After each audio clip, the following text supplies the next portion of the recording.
Now, why does John so pointedly say this? And why does he prohibit this so strongly? It couldn't be stronger. If he were up here, he'd yell loudly, "Don't love the world!" That's what he would say. That's the strength of it.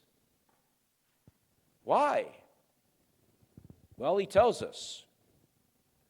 Because it is an eternal issue. Note that John says, if you love the world, it proves you do not love God. That's what he says. Verse 15, if anyone loves the world, the love of the Father is not in him. It means that you have never really been in, you have really either A, you're a Christian who's in desperate need of repentance on this subject,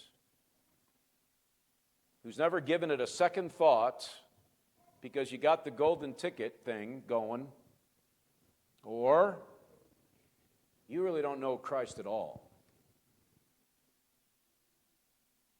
If the love of the Father has touched you, if the love of the Father has changed you and is now working to conform you and me into the image of Christ, guess what it's going to produce? It's not going to produce worldliness, friends.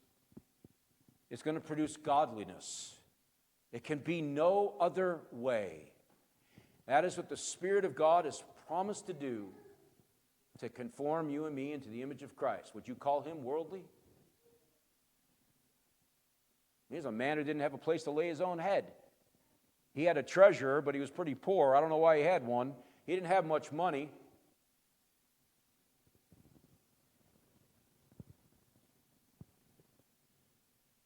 Second, it's important, it's vital, because if you love the world, it will lead to ruin.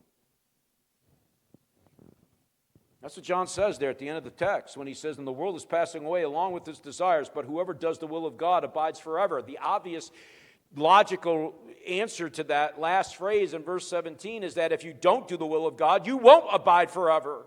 There's no in between. Jesus says it himself.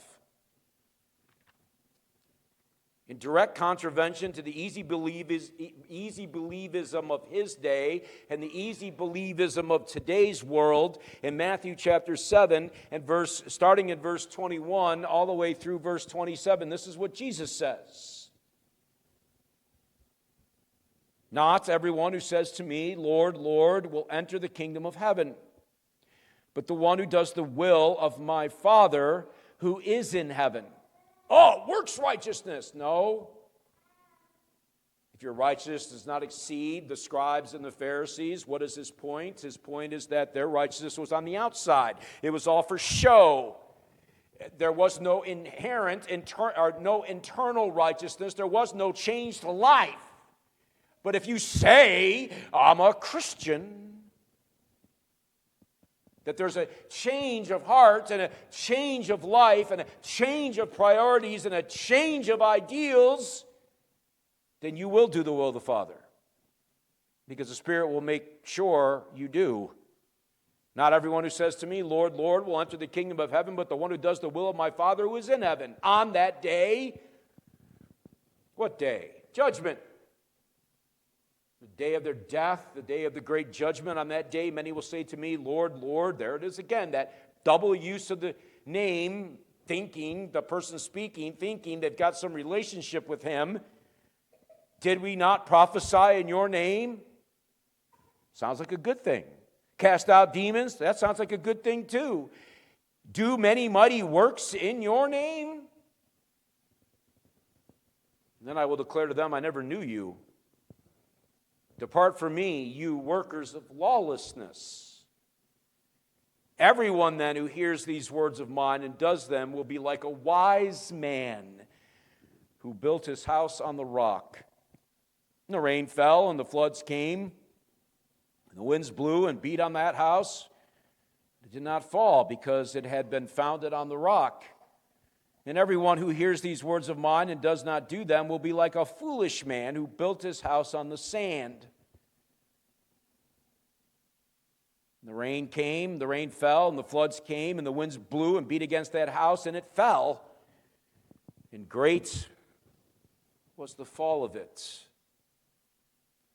John presses this issue and calls us to see it for what it is, the vitality of these things, because if you love the world, it proves you don't love God. If that is your lifestyle, then say what you want. You're not a Christian.